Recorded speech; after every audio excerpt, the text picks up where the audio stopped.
One of the greatest ways to learn about a new culture is through direct interactions with people from that culture. Instead of just reading off of a website or out of a book, you get the opportunity to learn firsthand what living in that country or culture is like. You are able to get the most honest and sincere answers by actually talking to someone. It is the most accurate way to learn about this culture. It is also very important to learn how to communicate with people from other cultures because the United States and the world as a whole are becoming a mixing pot of different types of people. Interactions with other cultures are very common in the world today. When I got together with Yan He, we first met at the Falcon's Nest. We both got dinner. He got a grilled cheese and I got a salad. We then went and sat down in the lower area of Albrecht Lounge where it was quieter so that we could communicate more effectively. The question sheet was a great resource as it helped guide our conversation along. It helped me come up with extra questions that really helped me learn more about Yan He and his life. This meeting lasted for about a half an hour and was a great start to getting to know him. The second time I got together with Yan He, we went to Culver's in Mequon. He told me that Culver's is one of his favorite fast food restaurants because of the custard. When we talked this time, it was more about his time in the United States. I asked him questions about how he liked Concordia, what his favorite parts of the United States were, and what his future goals were. This meeting lasted for about 45 minutes total, including the time it took to drive to Culver's and back. The initial communication between Yan He and I was surprisingly not very slow. We immediately started talking about our majors, ages, hobbies, and other types of basic small talk. After we made our way through the small talk, I had the question sheet available to help guide my question asking. I believe that I enjoyed many benefits by meeting Yan He. I learned a lot not only about him and his life, but about how to interact and communicate with someone from a different culture. I learned how similar we truly were as well. I think that Yan He really enjoyed talking to me and teaching me about the different aspects of his life.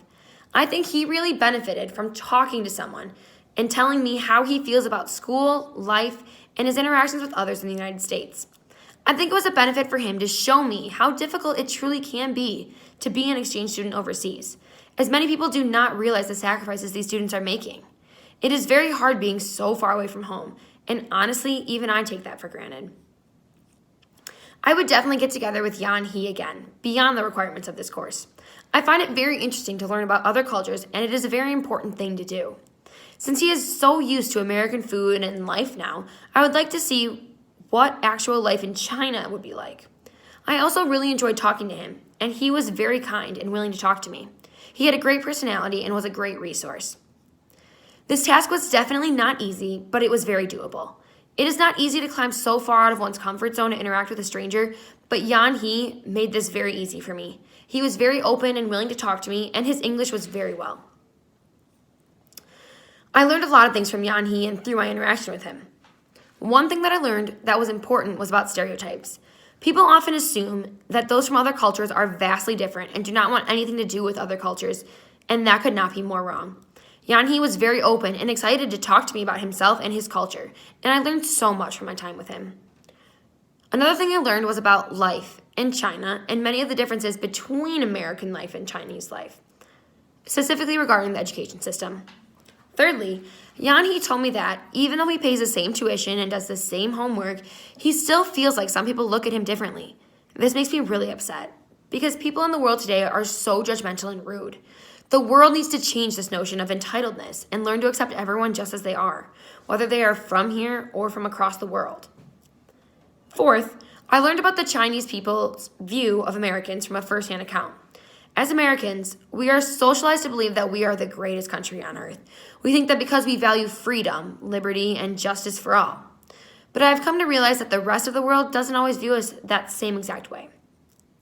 I also learned how to get out of my own bubble. It was not the easiest thing to reach out over email and contact a stranger that I didn't know, but it was definitely worth it. The last thing I learned was how similar we truly are. Despite the fact that he grew up across the world, we had many of the same interests. We both love watching and participating in sports, we love listening to music, we love going out to dinner, and we love to hang out with our friends. We really aren't so different after all, and people really need to start realizing this. In conclusion, the experience was a huge success. I enjoyed getting to know Yan He and learning about his life, even though this was an assigned project. People need to be more willing to interact with people of other cultures. We need to work on eliminating stereotypes and learn to not judge a book by its cover. I hope that I'll be able to get together with Yan He again sometime in the future, just to check in with him and see how he's doing. This project I could not recommend more.